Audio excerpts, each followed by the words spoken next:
ಹೀಗೆ ವೇಷವನ್ನು ಮಾಡಿಕೊಂಡು ದಾರಿಯಲ್ಲಿ ಹೋಗ್ತಾ ಇದ್ದೇವೆ. ಏನಾಯ್ತು? ಅಷ್ಟು ಹೊತ್ತಿಗೆ ಒಬ್ಬ ಹುಡುಗ ನನ್ನನ್ನು ಹಿಂಬಾಲಿಸ್ತಾ ಬರ್ತಾ ಇದ್ದಾನೆ. ಏನಾಯ್ತು? ಆಗ ನಾನು ಅವನಲ್ಲಿ ಹೇಳಿದೆ, ಹೇಗೆ? ನೋಡು, ನಾನೊಬ್ಬಳು ಒಳ್ಳೆಯ ಮನೆತನದ ಹುಡುಗಿ, ನೀನು ಭಾವಿಸಿದ ಹಾಗೆ ಅಲ್ಲ ಅಂತ ಹೇಳಿದ್ದೇನೆ. ಅದಕ್ಕೆ ಅವ ಹೇಳಿದ. ಹೇಗೆ? ನಾನು ಕೂಡ ಒಳ್ಳೆಯ ಮನೆತನದ ಹುಡುಗ, ನೀನು ಭಾವಿಸಿದ ಹಾಗೆ ಅಲ್ಲ, ನಿನ್ನ ಹೆಸರೇನು ಬಾಳೆ ಅಂತ ಹೇಳಿದೆ. ಅದಕ್ಕೆ ನಾನು ಹೇಳಿದೆ, ಹೇಗೆ? ನಾನು ನಂದಿನಿ, ನಾನೆಲ್ಲಿ ಬಂದೀನಿ ಹೇಳಿದೆ.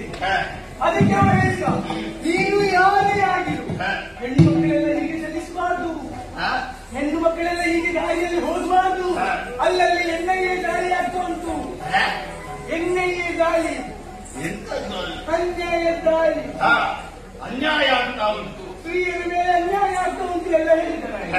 ಆ ದಿನ ಮುಗಿಲಿಲ್ಲ. ಏನು ಮಾಡಿಯೇ? ನಾನು ಇನ್ನೊಂದು ಹೇಳಿದೆ, ಏನು? ನೋಡು, ನೀನು ಏನೇ ಹೇಳು, ನೀನು ನನ್ನ ಹತ್ರ ಹೆಚ್ಚು ಮಾತಾಡಬೇಡ, ನನ್ನ ಹಿಂದೆ ನನ್ನ ಅಮ್ಮ ಬರ್ತಿದ್ದಾರೆ, ಜಾಗ್ರತೆ ಅಂತ ಹೇಳಿದ್ದಾರೆ.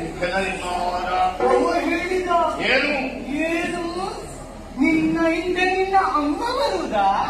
ನಿನ್ನ ಅಮ್ಮನ ಹಿಂದೆ ನನ್ನ ಅಪ್ಪ ಬರ್ತಿದ್ದಾರೆ, ಅಲ್ಲಿಗೆ ಹಾಗಾದ್ರೆ ತಂದೆ ಮಗ ಮೊದಲು ಯೋಚನೆ ಮಾಡಿ ಏನು ಮಾಡಬೇಕು ಅಂತ ಗೊತ್ತಾಗಿದ್ದಾರೆ. ಏನು ಮಾಡಿದಂತೆ ಪ್ರಶ್ನಿಸಿದೆ, ನೋಡು, ನೀನು ನನ್ನ ಯಾವುದನ್ನು ನೋಡಿ ಮರುಳಾದೆ ಅಂತ ಕೇಳಿದ್ದಾರೆ. ಅದಕ್ಕೆ ಅವ ಹೇಳಿದ, ನಿನ್ನ ನೀಳವಾದ ಕೇಶರಾಶಿಯನ್ನು ನೋಡಿ ನಾನು ಮರುಳಾದೆ. ಆಗ ನಾನು ಉಪಾಯ ಮಾಡಿದೆ. ಏನು ಮಾಡಿದೆ? ನನ್ನ ಕೇಶರಾಶಿಯನ್ನು ಕಿತ್ತು ಆತನ ಕೈ ಇತ್ತು ನೇರ ಮನೆಗೆ ಹೋದೆ. ಅವನ ಪರಿಸ್ಥಿತಿ ಮಾಯಮ್ಮ ಅವ ಅಲ್ಲಿಗೆ ಮಾಯವಾಗಿ ಹೋದರೆ ಹೀಗೆ